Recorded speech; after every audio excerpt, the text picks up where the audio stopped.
Hi, good day, good afternoon, or good evening, good night, depending on what time you happen to be watching this.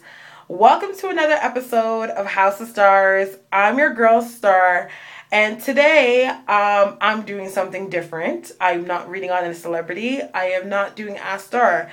I am going to take the time to clear up any sense of confusion, any kind of questions, or whatever it may be regarding the line of work that I do. So today we are going to be doing and dedicating this episode to me, Star. So I would like to guess I'll call this one my psychic story. So, excuse me. Oh God. Okay, I'm gonna admit that I am nervous doing this. I am really nervous. I'm really putting myself in a vulnerable place right now discussing myself. And I will say that I'm a fairly transparent person. I'm very open whenever anyone asks me any questions about what the line of work I do. I don't have anything to hide. Like, I'm a psychic. This is my abilities and this is how I do it. But, some people do have some questions because they want to know, like, what's the source of, like, why did I choose this line of work? Like, where's the source of where I get my information from? Also, like, it was surprising because obviously my subscribers may not know this, and some subscribers that I do have are people that I do know, but majority of you guys are people that are complete strangers to me.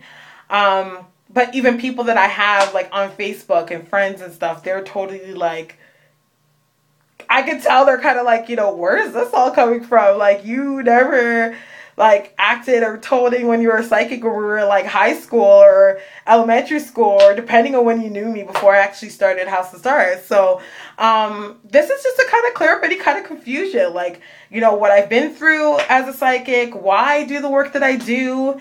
And yeah, like, this is going to be me. I'm happy with what I do. I'm happy that I am living in my true essence. I'm happy that I am totally living in a truth that I am capable of. And hate it or love it. You know what I mean? If you love it, then hey, like, I love you too. And if you hate it, then by all means, it's not something you have to pay attention to. Just turn your back, So I guess, like, I had to write stuff down because I'm pretty long-winded, so I didn't want to, like, go off on a tangent and before I know it, I'm not even on topic. You know what I mean? So I wanted to talk about, okay, so the first thing I wrote down is the origin of my gift. So, where did my gift come from and things like that. A little history lesson of, why I am the way I am. Okay, so my family, my parents are born in Jamaica. My background is Jamaican, so shout out to anyone here that is Jamaican, or for the Caribbean for the most part, shout out. So my parents are Jamaican, and they are on both sides, my mother's side and my father's side. They have a lineage tracing back to a tribe that was once known in Jamaica, and there's obviously still a part in Jamaica that still embraces the customs and the traditions of this tribe, but we are Maroon.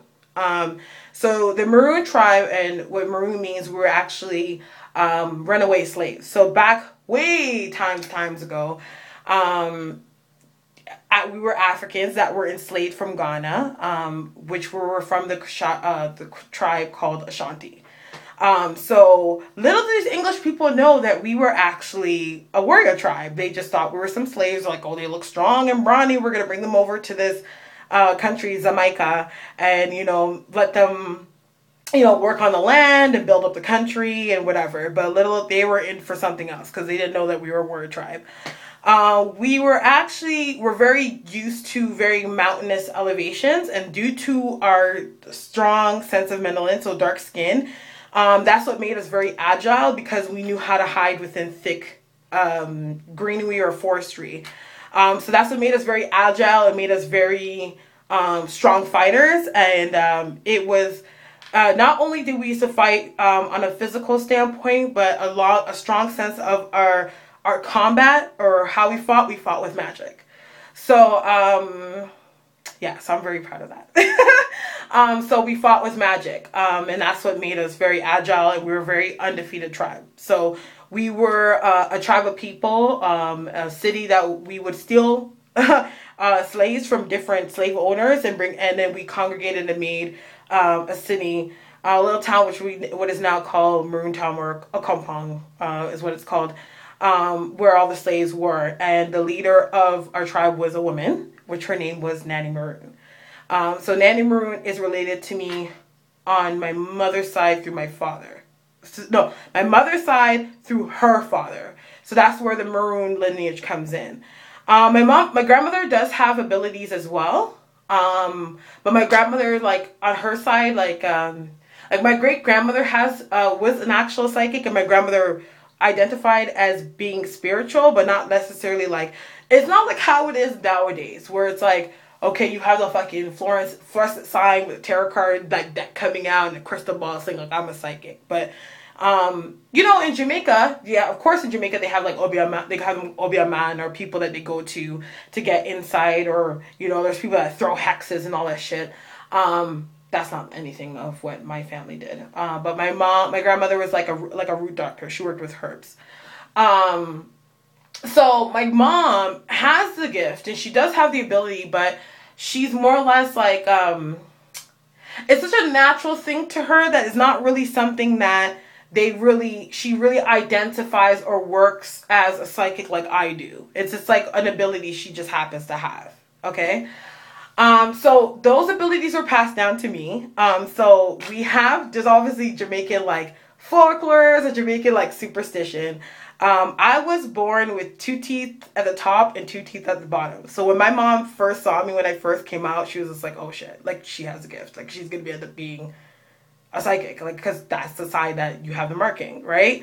So throughout my whole life, like I always felt as a kid, like I was teased viciously. I'll tell you that. I was always teased for being different. Like I was like a dark, really super dark kid. I was a fat kid. So I was teased viciously for looking different and being different, because I was just into different stuff. Like, I was just not one of those kids that really fit in with everybody. I was just my own person. You know what I mean? I would say when it comes to being interested in the occult, so now that's the origin, and then we're moving into, me being interested in the occult. I can remember being like 5, 6 years old, and my mom around that time, she's not like that at all now, but I remember being around like between 5 to 7, my mom was really into going to psychics. Like she always got readings, like she had books, like they still have them now, but there used to be an astrologer, and you guys probably remember her. I don't know, I know she's famous in Canada, I don't know if she's famous worldwide, but her name is Eugenia Last.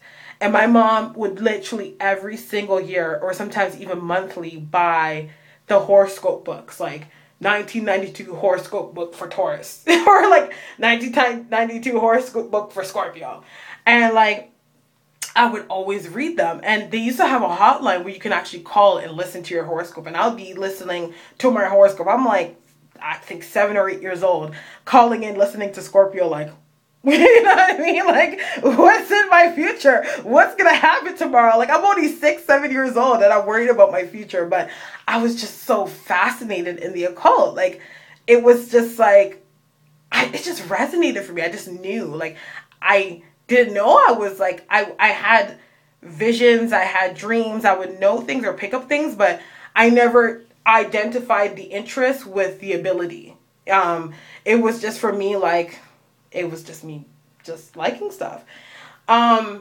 So like around 7 years old, I think that was probably around between 7 to 9.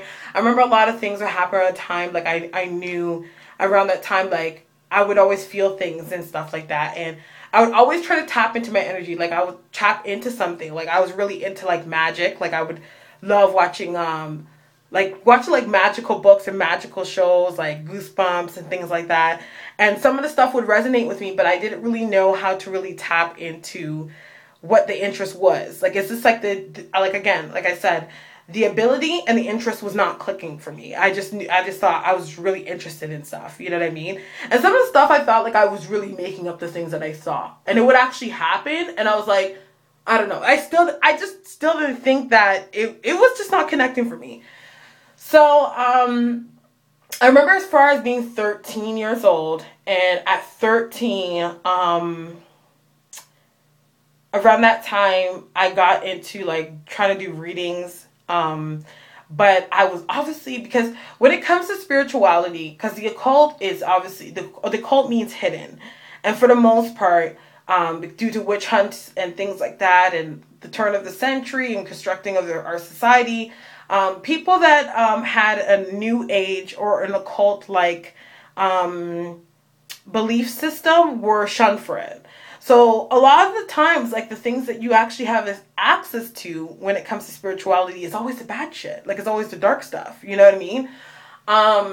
So I remember like I would try to call spirits. Like I would try to like, cause you know, when the craft came out, like I was so like, I remember like going to the store and, I'm not calling anyone's name, but one of my friends went to Kohl's and she stole a book of shadows for me with like, it was like a little book that had a bunch of different spells in it. But like, I was hell bent. Like I wanted to, like, I needed this power. Like I was like, I really need to find out what's going on. Like I want to see what's going to go on. Like I remember trying to do this weight loss spell that like failed miserably.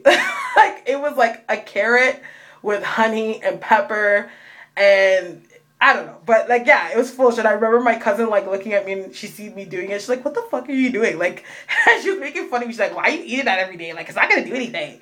Like, you know what I mean? But yeah, it was just like, I was just interested always in the occult. Like, I was always just like, always gravitating to it. Like, always, it's just like, and on a religious aspect, like, I'm telling you, there's not one denomination except for, God forbid, the blood Jesus Satanism that hasn't seen my face. I went from going to a Jehovah's Witness church to going to a Pentecostal church, to getting married and converting to Islam, to going back to a Christian church again, to going to a spiritual church, to going to a Christian spiritual church, to now that my church is in my bedroom. You know what I mean? And I felt, and why I went through so much different denominations and like different types of spiritual walk, because I would go and it would resonate with me. I'm not gonna lie. I would say like going to church was life changing for me at my time and helped me through a lot of my struggles and helped me through a lot of things that I was going through. But just something always felt like it was missing. I just didn't know what it was, and anytime I would connect to the spiritual world or pray or sit in meditation, like that aspect of myself, the psychic aspect of myself would always peek through and try to show its face. And because I was going to church and I was going to these places that they told me what my abilities and what I had was bad, it was sinful, it was something of the dark side, I would always beat that ability down and be embarrassed by it. So it's like almost like I've always been taught, I was living a life to always be scared of my gift or be embarrassed by it. You know what I mean?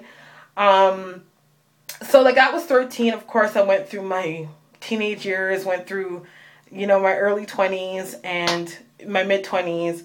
And when I was in film school, back to film school. So when I was in film school, I had a friend and she was going to a spiritual church and she was learning how to channel.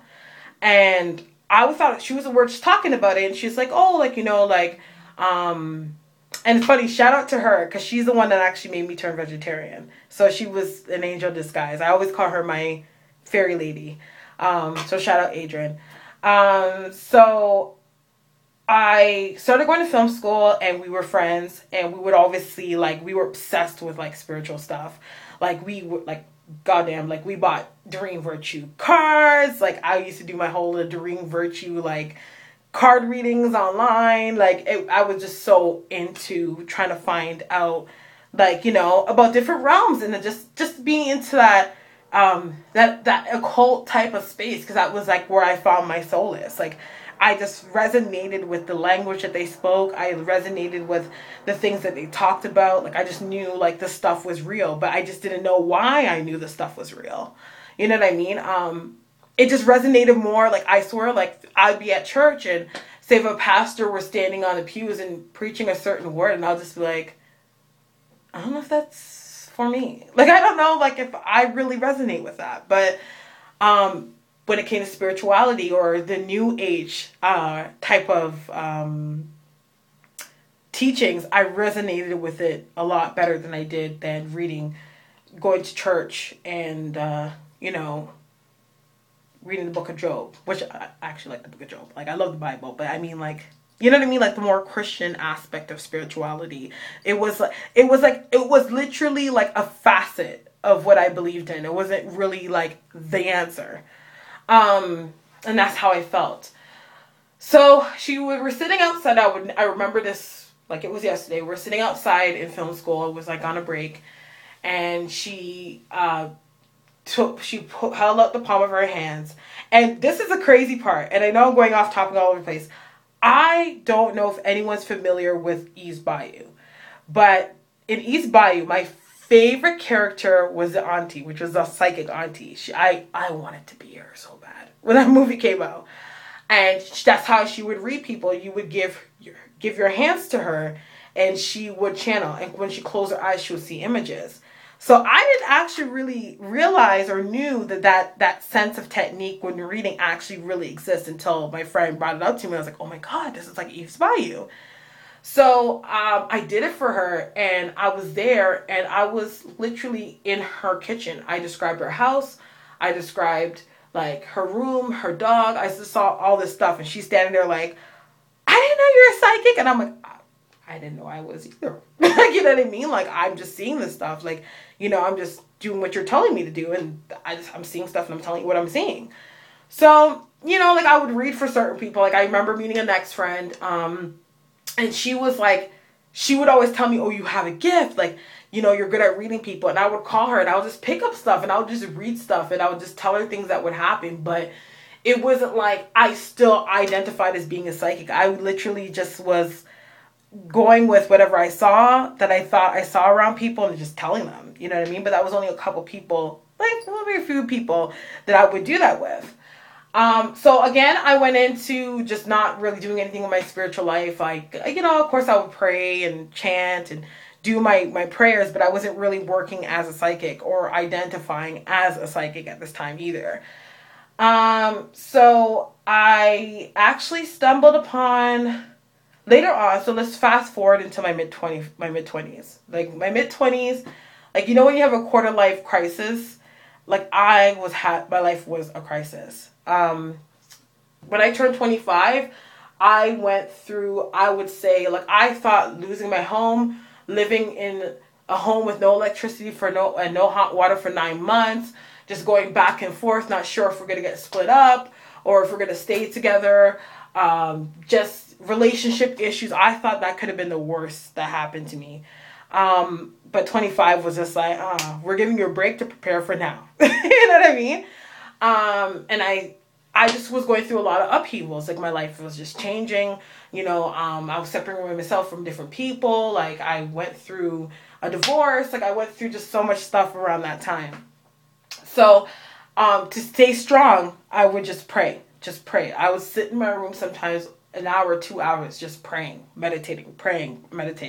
And if I even felt like I could just be here and I'll be off and I had nothing better to do, and I'm like, I'm just going to go pray and meditate. And I'll just pray and meditate and pray and meditate. So I don't know how I found this site, but I ended up finding this psychic site. And it's a psychic site that has a bunch of, it had a bunch of like chat rooms, about video chat. It's almost like Skype, but you were going into like a video room and you were talking to the psychic live. So I was like, oh my God, this is so freaking cool. So I would go to the site all the time. And they had their own little community, so we would be able to talk amongst other people that were on the site as well. So there was this one girl, woman, and shout out her. To be honest, if it wasn't for her, I wouldn't be where I am today, because she was the one that really saw the gift that I had, the talent I had. And she allowed me to have a forum where I can express and show my gifts. Or honestly, I never planned on wanting to work as a psychic. It was just like, I was really just doing it for fun. So I started going into this room, and she would have people were learning how to read tarot cards in the room. So she would have, like, each person would take turns and pair up with somebody else, and we'll do like a reading on them. So there would be times, like, I would start reading people, and people started telling people, like, oh shit, like, you need to go to Star, like, she read me and she was so accurate. And then before I knew it, like, I would come in the room and everyone would just swarm me and be like, I want to get a reading with you, I want to get a reading with you, whatever. And still at this point, I still didn't want to work as a psychic. Like, I just thought it was fun.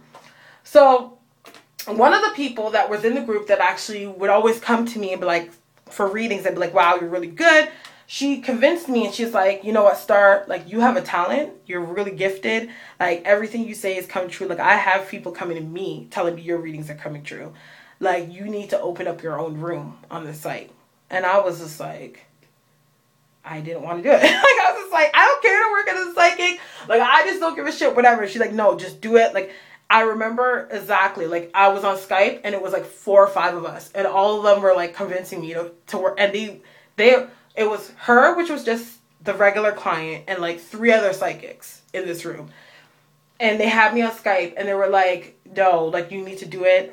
We'll do the whole initiation process. So pretty much we'll just open up your third eye more through Reiki, and then you're good to go, and you can start working. So I was like, okay, you know what I mean? So the one girl, she opened up my third eye more, and I was just like, okay, whatever. Like, I was just like, okay, you know, so I started working as a psychic. So I started on the site, and it was the best experience, but ended up being the worst, because what ended up happening is, I end up getting too popular. And I end up, becoming competition to those that I was looking up to. So that was that. It was just a whole bunch of drama, a whole bunch of stuff. That's another topic for another day. And then I finally decided that I had enough of the drama, and I'm going to move off and work on my own. So that's when I started the HouseofStarres. And now you see the HouseofStarres page on Facebook, and I started working as an independent psychic. So yeah, that's my story. That's how I pretty much came about being a psychic. So life as a psychic is, okay, so I'll say I've been working as a professional psychic for pay for the past 3 years. It's had its ups and downs, because even though I'm psychic, I also, people have to understand, like, sometimes they look at psychics like we don't have a regular life, or we don't go through regular life shit, which I do. You know what I mean? Sometimes regular life shit that we go through, we may take it on a bit more intense than a regular person, just because we feel things much more intensely. I would say, like, for example, one person asked me, like, how is it like dating somebody being psychic now? It's hard. It's so hard. I go on dates with guys and I do not tell them that I'm psychic, but they always end up finding out. Like, I remember last month I went on a date, and this guy, I was talking to him, and I don't know where he got this wild idea to go Google my phone number. And he's like, let me Google her phone number, you know? So he stumbled upon my HouseofStarres YouTube page, and I was just like, oh. He's like, oh, so you're a psychic? I'm like, yeah. He's like, okay. So, like, why didn't you tell me? I'm like, well, I would tell you eventually. Eventually you would know. Like, you know what I mean? Because I'm going to be there with you, and I may get a call to go do a reading, or I may be doing this, or, you know, like, you may come to my house and you're going to see my room and be like, oh, she's a psychic. You know what I mean? So I was going to tell you eventually, but usually I just want you to see me for who I am as a person first, rather than, oh, she's a psychic. So that didn't end up going well. We obviously stopped talking, because usually, you know, and I'm okay with that, because then obviously I see it as maybe you're most likely have something to hide. You know what I mean? Because if you're just a regular person and you come across me and you see that I'm a psychic, like, why would you have to worry about? You know what I mean? Like, especially when it comes to, you have those ones too, or people think that you would try to, like, do, like, spell work or do kind of juju to them to get with them. Like, to be honest, like, I'm not trying to be, like, I'm not a bad looking girl. Like, I don't have problems finding men. So the last thing I'm going to do is try to keep some man to stay with me. You know what I mean? I am definitely a person that goes after things that are factual. And at the end of the day, I'm not going to sit there and bind myself to somebody that's not worth my time, that doesn't even want to waste time even trying to get to know me, or waste time even wanting to be with me. I'm worth being wanted for everything that I am. Song spell. Okay. So yeah, it's fun being a psychic, and I love the work that I do. Like, I love when I get testimonies. I love people coming back and telling me things have come true. I love people that come back and say to me, like, they're so happy that they came to me and they've met me. Like, those stuff really feel good. Like, since in the past 3 years, I have changed a lot of lives, doing the work that I do. And you know, I went to psychics myself before. I went to psychics for relationship issues myself before even working as a psychic. And I could say that I could contest what makes me unique at the work that I do is that I have the ability. Why is it so dark in here? I have the ability to, like, sit on both sides of the spectrum. I would say as a woman, I've gone through a lot of situations. I've played multifaceted roles as a woman. And, you know, even people that I've been around where I can empathize with what they've gone through. And usually when clients do come to me, I usually can empathize and understand where they're coming from. So I like to kind of keep things as a psychic being factual. You know what I mean? Being real with people. Like, it's nice, okay, whatever. I do charge for my services. But at the end of the day, I could be charging a whole lot more for my services, but I don't. Because I want anybody that needs help to be able to afford me. That's just how it is for me. Not to mention, it's like, of course I need to live. I need to pay bills. I need to do what it is that I need to do. But I'm not out here to thieve anyone. You know what I mean? I just don't think it's necessary. Like, there's psychics out there that will do that. That will literally come to you and tell you, you have a jinx on you. Somebody went to the graveyard for you and it's going to be $5,000. I was a victim of that myself. And, you know, I spent thousands of dollars on psychics before on situations that literally did not make any sense spending the money on, because it did not work out the way that they said it would if I spent the $5,000. You know what I mean? But I just wanted to clear up, most of all, what it is I do. I know I just went on a rant, and it's like, I feel like I'm probably always obviously talking all over the place, but this is who I am. I'm a psychic. I'm a clairvoyant medium. I work as a psychic, and most of all, I'm an earth angel. This is my calling, and this is what I want to do for the rest of my life, is help people through using my gift. And if you don't understand it, again, that's on you. If you have any questions, don't feel afraid to ask me. I will answer them. I feel like there is a lot of good spiritual workers that are out here that are really in the business for helping people and using their gifts, that have gotten the discriminated against because of who they are. And I know a few of the most best psychics that you could ever come across that are friends of mine. So we can all resonate with, you know, being discriminated against. So, and it's okay. Being discriminated against, I went through it my whole life. I went through it being black. I went through it being overweight. I've been through it being, I don't know, had a certain belief. I've been through it through listening to certain different music. I've been through it hanging out with this person. I've been through it all. Like, trust me, I have some thick skin. It's pretty tough on. You know what I mean? So if you have any questions or concerns about what it is I do, and if you have any questions about this video, feel free to ask me. I have no problems answering your questions. Even for those that even know me personally, that this is all new to them. Just all the psychic work, I have no problems with it.